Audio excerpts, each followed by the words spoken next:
This is a lesser-known story from the Fenian cycle of Irish mythology, the exploits of Finn MacCool and his roving band of warrior poets called the Fianna.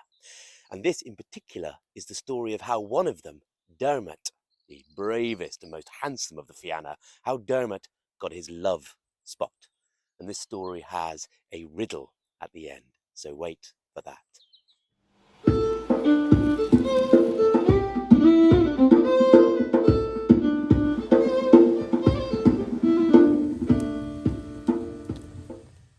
Long ago, long ago, 4 members of the Fianna, those fabled warrior poets of Erin and Alba of old, 4 members of the Fianna were hunting, and they caught sight of the white deer in the forest. Just a flash, and they gave chase. How many stories, how many folk tales of the Fianna and others begin with the sighting of the white hart? There's a white hart inside of you. Maybe you've seen glimpses of it through the woods and trees. Maybe you are searching even now for the white hart. So it is for you now, and so it was then, long ago, in deep time, in myth time, for those 4 members of the Fianna. Now, the Fianna were the followers of Finn MacCool, the great Finn. He was their leader, but Finn was not among them. They were these 4. I'll name them. First, there was Gall MacMorna. Gall was the strongest of all the Fianna. He was a mountain of a man, and he just had one eye, but that eye was as sharp as a hawk's in scouting out that white deer as it flitted through the trees. A few storytellers tell a few different things about Gall. Some say that Gall's back was so hairy that the other Fianna would weave their gloves from his back hair. He had that much of it. Others say that Gall MacMorna had never used a door in his life. He just had a thing for door handles, didn't like using them. He just walked straight through doors. Things were always drafty growing up in the Gall MacMorna household.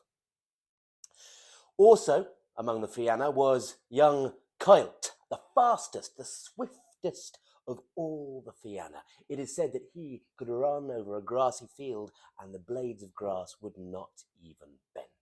Also, there was Oisin, the dearborn. Oisin, son of Finn MacCool himself.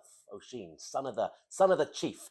Now, Oisin was the finest wordsmith of all of the Fianna. They were warrior poets, remember.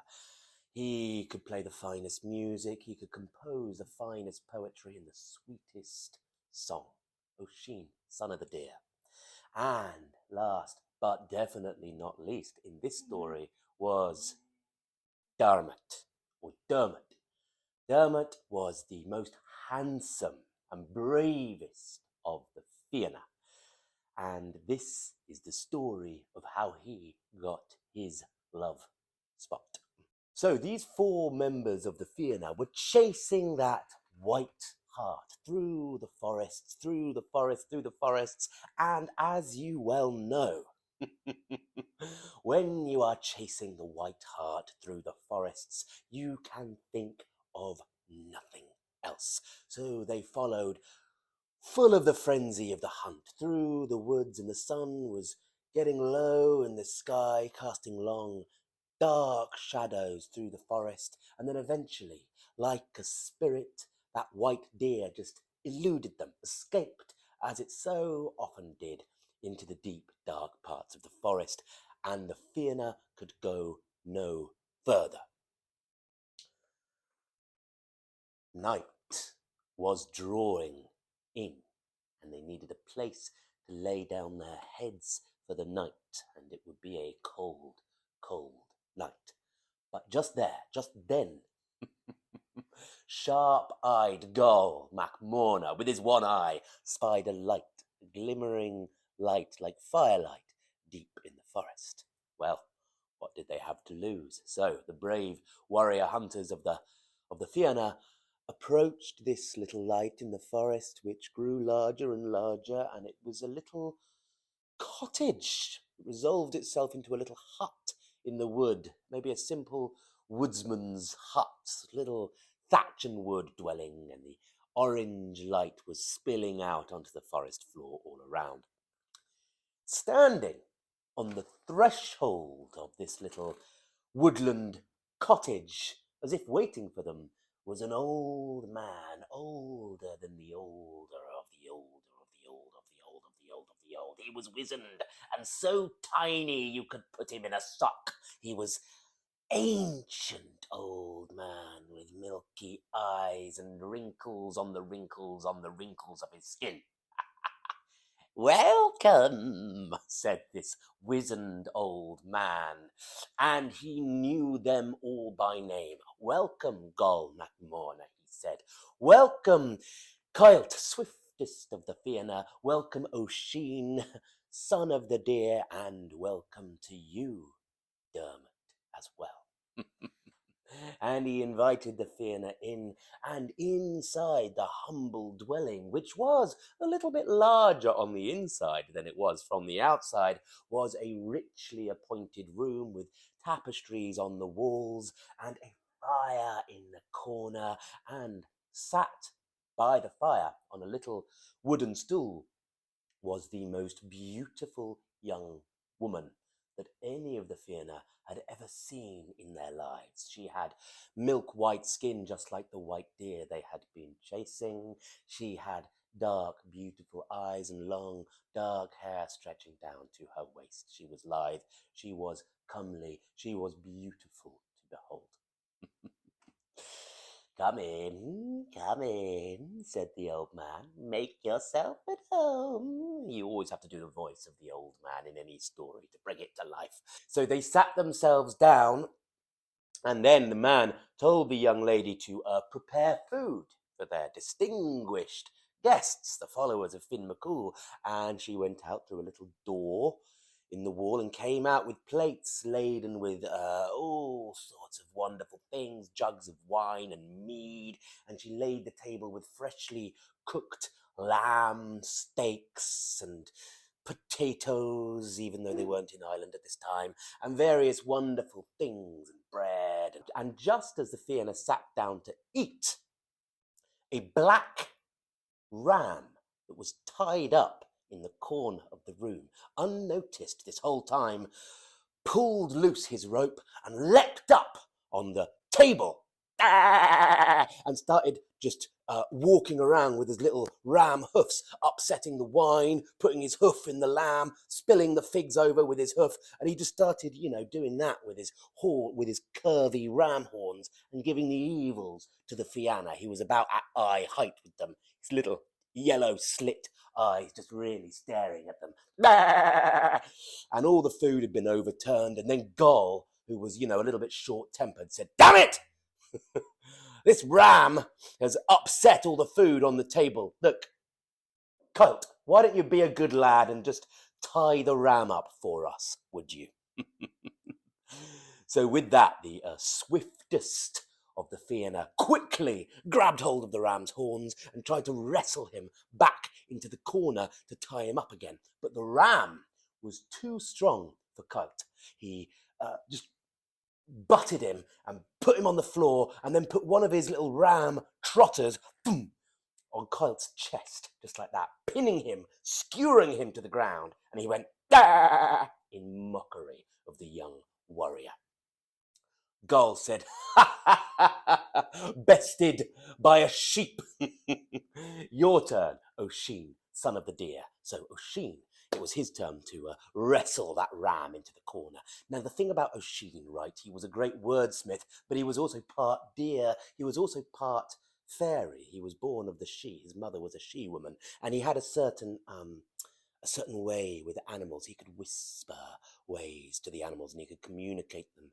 So with a kind of cooing words, he tried to soothe this ram back into the corner. But the same thing happened. That ram was having none of it, and it butted Oisin right in the guts, knocking him to the ground, and then pinned him to the floor right next to right next to Cumhaill. So he had them both pinned to the floor there on each trotter. "Ah!" said the ram in mockery. Well, next it was Dermot's turn. Goll nodded to Dermot, and Dermot, bravely leapt upon this ram, but the ram just quickly flipped him over onto his back and put his hind leg on Dermot's chest. "Ah!" also defeated. "Well, I'll do this myself," said Goll, and Goll stood up, mountain of a man, his head brushing the roof of that little hut, and he, rolled up his sleeves. This ram would be nothing to Goll, and Goll, put his arm round the ram's neck, but the ram was too strong even for Goll MacMorna, strongest of all the Fianna, and it flipped him over, put him on his back, and then put his last hind leg on Goll's chest. So all four of the Fianna were pinned to the dirty floor of that hut by this supernatural sheep, this ram. And the old man cackled and started to laugh and said, there's no shame, lads." Don't know why he's Irish now. The old man then, after having a bit of a cackle and a giggle, stood up and meekly led the ram back to the corner, and the ram offered no resistance at all to this strange old man, who tied the ram up to the stake and then sat down at the table ready to eat. Sheepishly, the members of the Fianna stood up and sat down at the table as well. The young, beautiful girl had sort of set the table up again, and things were ready to eat, ram tied up in the corner. But the Fianna, they had rather lost their appetite. They were too full of shame to eat anything. Eat, said the old man. But they had no stomach for eating. All they wanted to do was to go to bed and rest, sleep off the shame of being bested by the black ram. Well, if it's rest you want, go next door. You'll find everything you need. So the Fianna went through the little door, and there, sure enough, was another room, a chamber, and there were 5 beds in this little room, one each for each of the Fianna. And then, when they had all got into their beds, the girl, the beautiful young maiden, went to the door and lit up that whole dark room with her beauty and got into bed herself. Goll MacMorna had the nearest bed to her, and something ancient was stirring in his feathery, whiskery loins. Memories of long ago. Something was stirring in him. So Goll, thinking the others asleep, got quietly out of bed and went over to the bed of the young woman, intending to lie with her. And she said, "What are you doing?" And Goll said something on the lines of, "I would like to spend the night with you." And the girl said, No, Goll MacMorna. You had me once, long ago, and you will never have me again.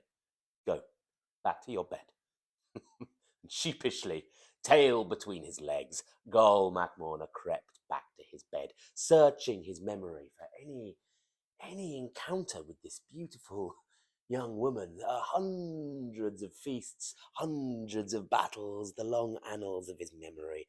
But no, the old crow could not remember such a face or such a body, and he went to sleep, his head full of dreams, of feastings long ago. Next to try his luck was, of course, Oisin. Oisin, son of the deer. Oisin crept out of bed and with honeyed words spoke of her beauty, plucked verses from the fretwork of his mind and spoke of her beauty in such wonderful terms that always did the trick. Normally, write a girl a poem, write her a song, it always works. But no, not this time. You had me once before, Oisin, little dear. You shall never have me again. And Oisin went back to bed sheepishly, tail between his legs, scanning his brain for some encounter with this fair maiden, but he could not remember the details. Cumhaill tried his luck, but same thing happened again. You possessed me once before. You shall never possess me again. Go back to your bed. So, swiftly, Cumhaill got back into bed. Next, of course, was the turn of Diarmaid, most handsome of all the Fianna. Diarmaid is sometimes called the friend of women. So Diarmaid crept over to the bed of the sky woman of the dawn herself, this graceful hind of a creature, and tried his luck. But same result, even for Diarmaid, the friend of women, the most generous of heart, the most open-hearted of all the Fianna. No, you possessed me once, Diarmaid, and you shall never have me again, not for all your honeyed words and your open-heartedness. But, Diarmaid, but you have shown the most affection to me of the four of you, so I will give you this. And she just gave him a little kiss right here on his forehead. And to this day, for the rest of his days, Diarmaid carried that mark, that love spot. And whenever a member of the opposite sex cast their eyes on this spot, they would fall, for better or worse, fully, madly, deeply in love with him. And that got Diarmaid into a lot of trouble over the course of his adventures, particularly with a woman called Grania. But that, my friends, is another story. So, the sun was rising out of the mouth of the morning when the four members of the Fianna emerged blinking from that dark, strange and smoky hut. And they saw from the outside it was a lot smaller than it appeared from the inside. And the old man was there at the door, standing in the threshold to see them off on their way back to the great hall of feasting, where Fionn and all the other Fianna would be waiting for them, waiting to hear this story, surely. And the old man had one piece of sort of advice for them. He said, there is no shame in being bested by the ram. So, my friends, I said at the beginning that there would be a riddle to this story. So, what is the meaning of the ram, the maiden, and the old man? Maybe just pause the video and have a think. What is the ram? What is the old man? And what is the fair, youthful maiden? What are they?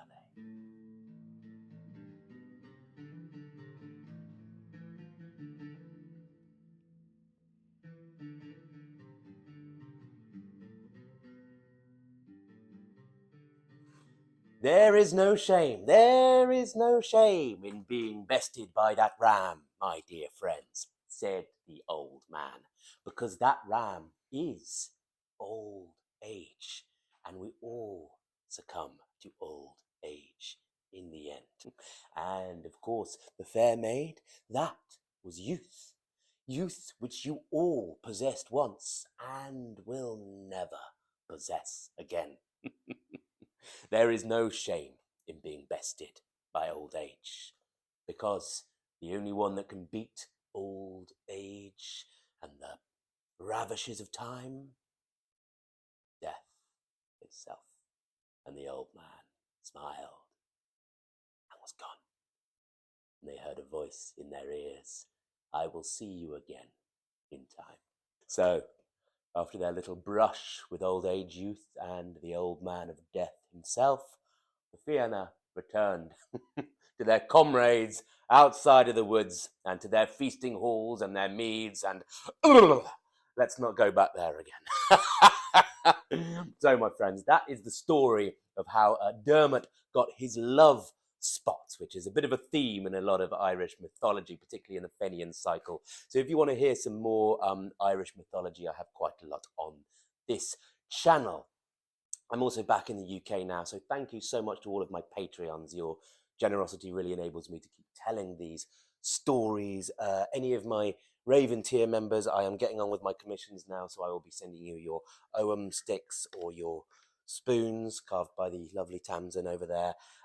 So they will be on their way to you soon. I'll put a link in the description if you want to support me on Patreon.